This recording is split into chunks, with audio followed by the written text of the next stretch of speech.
Hi friends, இன்றைக்கி வந்து ஒரு சிம்பிளாக ஒரு ஸ்கர்ட் ஒரு பிகினர்ஸ்க்கான ஒரு ஸ்கர்ட் ரொம்ப ஈஸியாக எப்படி ஸ்டிச் பண்ண அப்படி தான் பார்க்க போகிறோம். இது பார்த்தீங்கன்னா ஒரு சாரீ ரொம்ப ஷார்ட்டாக வரும் இல்லையா, லென்த் இல்லாமல் சாரீ வரும் இல்லையா, ஸோ அந்த மாதிரி சாரீ தான். ஸோ சாரியில் நான் ஒரு பீஸை கட் பண்ணி வச்சுருக்கேன். பார்டர் பக்கத்தில் இருந்து மெஷர் பண்ணி 22 அளவில் கட் பண்ணி வச்சுருக்கேன். ஸோ இது எந்த அளவுக்கு செட் ஆகும் அப்படின்னு பார்த்தீங்கன்னா கிட்டத்தட்ட 18 ஸ்கர்ட் போடுவீங்களா அந்த அளவுக்கு கரெக்டாக இருக்கும். ஏன்னா நம்ம மேலே எலாஸ்டிக் கொடுக்க போகிறோம். எலாஸ்டிக்கு எந்த பீஸை நம்ம தனியாக ஆட் பண்ண போகிறதில்ல. ஸோ இதுலேயே தான் நம்ம எலாஸ்டிக் கொடுக்க போகிறோம். ஸோ ஓவரால் வந்து நான் 22 இருக்க மாதிரி லென்த் எடுத்திருக்கேன். இந்த விட்த் பார்த்தீங்கன்னா மடிப்பில் 14 இன்ச் இருக்குது. ஸோ 14 அப்படின்னா நான் 4 பக்கமாக சேர்க்கணும். ஓவரால் வந்து 56 வச்சு எடுத்திருக்கேன். இந்த விட்த் வந்து 56, ஹைட் வந்து 22. உங்களோட அளவு எவ்வளவோ அதுக்கேற்ற மாதிரி எடுத்துக்கோங்க. ஸோ இது வந்து ஹிப்பை பொறுத்தது தான். ஹிப்புக்கு ஏற்ற மாதிரி நம்ம எலாஸ்டிக் மட்டும் ரெடி பண்ணிக்கலாம். இப்போ ஹிப்பை வந்து நீங்கள் சுற்றி மெஷர் பண்ணிக்கோங்க. ஸோ ஹிப்பு ஒரு 22 இருக்குன்னு வச்சுக்கோங்களேன். எலாஸ்டிக் வந்து 19 இன்ச் எடுத்துக்கோங்க. ஸோ அவ்வளோதான், அந்த ஒரு டிஃப்ரென்ஸ் மட்டும் தான் நம்ம கொடுக்க போகிறோம். ஸோ அந்த எலாஸ்டிக் தான் ஹிப்பை கரெக்ட் பண்ண போகுது. ஓகேவா? ஸோ வேறு எதுவுமே நம்ம இதில் பண்ண போகிறதில்ல. இப்போ இந்த கிளாத்தை நம்ம இந்த மாதிரி தைக்கும் போது லைனிங் கொடுத்தா ஓகே தான். பட் நான் ரஃபாக ஸ்டிச் பண்ணுறேன் அப்படிங்கிறனால லைனிங் எதுவும் கொடுக்கல.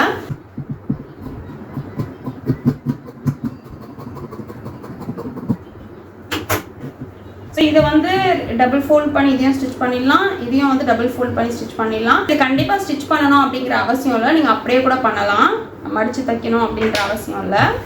சரி பாருங்கள், ஃபஸ்ட்டு இதில் நம்ம என்ன பண்ண போகிறோம் அப்படின்னா, மடித்து தைக்கணும்னா மடித்து தைச்சிருங்க. த்ரெட் வந்துகிட்டே இருந்ததுன்னா மடித்து ஸ்டிச் பண்ணிவிடுங்க. மேலே ஃபஸ்ட்டு ஒரு 1/2 இன்ச் அளவுக்கு ஃபோல்ட் பண்ணிக்கலாம். நெக்ஸ்ட்டு பார்த்தீங்கன்னா உங்களுக்கு எலாஸ்டிக் எவ்வளோ தேவையோ அந்த அளவுக்கு நீங்கள் ஃபோல்ட் பண்ணிக்கலாம். ஓகேவா? எலாஸ்டிக் வந்து ஒரு 1.5 இன்ச்சு விடுறீங்க அப்படின்னு வச்சுக்கோங்களேன். இப்போ 1/2 இன்ச்சு ஃபஸ்ட்டு ஃபுல்லாக ஃபோல்ட் பண்ணி ஸ்டிச் பண்ணிவிடுங்க. அதுக்கப்புறம் எலாஸ்டிக் வந்து 1.5 இன்ச் அளவுக்கு விட போகிறீங்கன்னா இந்த அளவுக்கு எடுத்துக்கோங்க. அதாவது இப்போ மடிப்பில் வந்து 1.5 இன்ச்சை விட அதிகமாக இருக்கணும். 1.25 இன்ச் அளவுக்கு இருக்கணும். அந்த மடிப்பு நீங்கள் மெஷர் பண்ணி பார்த்தீங்கன்னா 1.25 இன்ச் அளவுக்கு இருக்கணும். ஸோ அப்போ தான் வந்து உங்களுக்கு அந்த எலாஸ்டிக் கரெக்டாக உள்ளே போய் ஃபிட் ஆகும். ஸோ இப்படி தான் நம்ம இப்போ ஸ்டிச் பண்ண போகிறோம். ஸோ இப்போ கிளாத்தை நம்ம மேலே ஒரு 1/2 இன்ச்சு ஃபோல்ட் பண்ணி ஸ்டிச் பண்ணிக்கலாம்.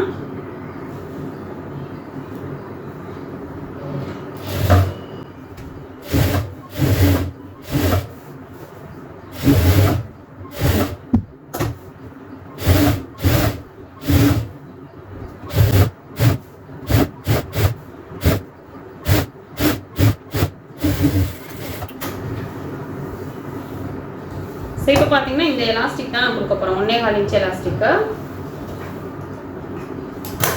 இப்போ இது நம்ம ஃபோல்ட் பண்ணும்போது எந்த அளவுக்கு இருக்கணும் அப்படின்னா, இந்த எலாஸ்டிக் கரெக்டாக உள்ளே நிற்கிற மாதிரி இருக்கணும். ஸோ இந்த அளவுக்கு நம்ம ஃபோல்ட் பண்ணணும். எலாஸ்டிக் வச்சு பார்த்துக்கோங்க, அதை விட கொஞ்சம் இறக்கமாக வச்சுக்கோங்க.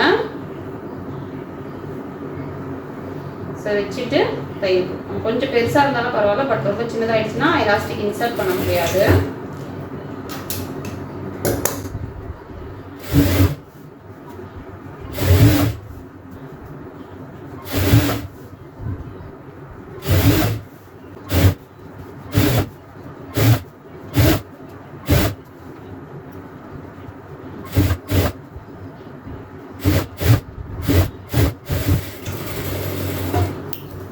இப்போ அவ்வளோதான். இப்போ நம்ம ஃபோல்ட் பண்ணி ஸ்டிச் பண்ணிக்கோங்களா. இப்போ எலாஸ்டிக் இன்சர்ட் பண்ணிடலாம். எலாஸ்டிக் உங்களோட ஹிப் மெஷர் எடுத்துக்கோங்க, அதை விட 3 இன்ச் கம்மியாக எடுத்துக்கோங்க. இது வந்து நான் ஒரு 22 பண்ண போகிறேன், அதனால் 19 இன்ச் அளவுக்கு எலாஸ்டிக் எடுக்கிறேன்.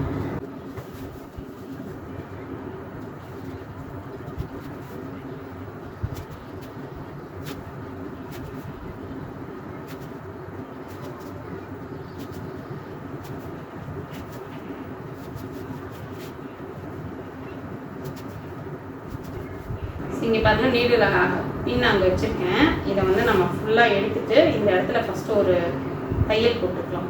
உள்ளே வந்து நமக்கு நகர்ந்து வராது, ஈஸியாக வந்து நம்ம பின் அந்த பக்கம் எடுத்துகிட்டு போகிறதுக்கு ஈஸியாக இருக்கும்.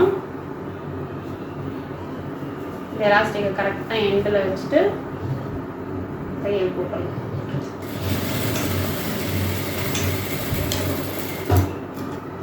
ஸோ இப்போ வந்து நம்ம பின் எடுக்கிறதுக்கு ஈஸியாக இருக்கும். ஸோ இது சிம்பிளாக இருக்கும், ரொம்பவே அழகாக இருக்கும். நம்ம பெரியவங்களுக்கும் நம்ம ஈஸியாக வந்து ஸ்டிச் பண்ணி போடலாம். ஒரு 2 மீட்டர் எடுத்தீங்கன்னு வச்சுக்கோங்களேன். 2 மீட்டரை ஃபுல்லாக அப்படியே நீங்கள் சுற்றி ஒரு எலாஸ்டிக் எலாஸ்டிக் மட்டும் உங்களோட ஹிப் சைஸ்க்கு எடுத்துகிட்டு போட்டிங்க அப்படின்னா ரொம்பவே நல்லாயிருக்கும், ஃப்ரீயாக இருக்கும்.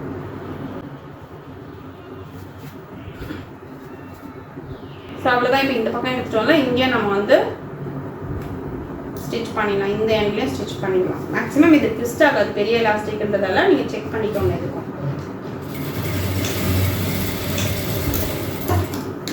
ஸோ அவ்வளோதான். பாருங்கள், நமக்கு வந்து ஸ்கர்ட்டோட எலாஸ்டிக் முடிஞ்சிச்சு. சைட் ஜாயின் பண்ணால் நமக்கு அழகாக வந்து ஸ்கர்ட் ஈஸியாக ரெடி ஆகிடும்.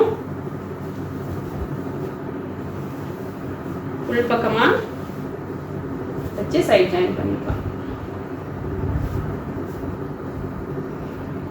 நீங்கள் இதே வந்து இந்த பக்கம் எலாஸ்டிக் வரக்கூடாதுன்னு நினச்சிங்கன்னா மிடில் விட்டுட்டு எலாஸ்டிக் போட்டுட்டு ஜாயின் கொடுத்துக்கலாம். பட் இது வந்து பிகினர்ஸ்க்காக ரொம்ப ஈஸியாக ஸ்டிச் பண்ணுறதுக்காக சொல்லி கொடுத்துட்ருக்கேன்.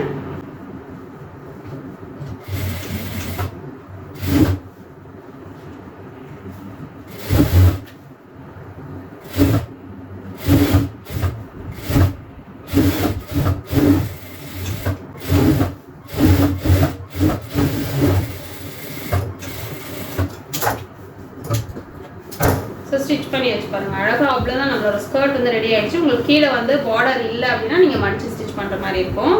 பட் இது பார்டர் இருக்குது அப்படிங்கிறதால மடிக்கல. இந்த இது இருக்கு இல்லையா, இந்த இடத்துல வந்து ஒரு தையல் நம்ம ஆல்ரெடி எப்போவுமே சொல்லுவோம். ஸோ இதை வந்து சுற்றி நம்ம தையல் போடணும். ஸோ பெரிய மிஷினில் கொஞ்சம் ஈஸியாக இருக்கும், சின்ன மிஷினில் கொஞ்சம் கஷ்டமாக இருக்கும். அதுக்கேற்ற மாதிரி நீங்கள் கிளாத்தை வந்து அழகாக ஸ்ப்ளிட் பண்ணி விட்டுக்கோங்க. எல்லா பக்கமும் இருக்க மாதிரி ஸ்ப்ளிட் பண்ணி விட்டுட்டு தான் அந்த தையல் போடணும். ஸோ இது நான் போடுறேன் பாருங்கள்.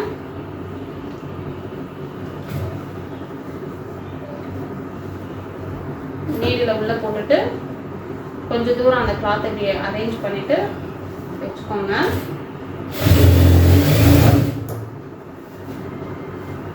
திரும்பவும்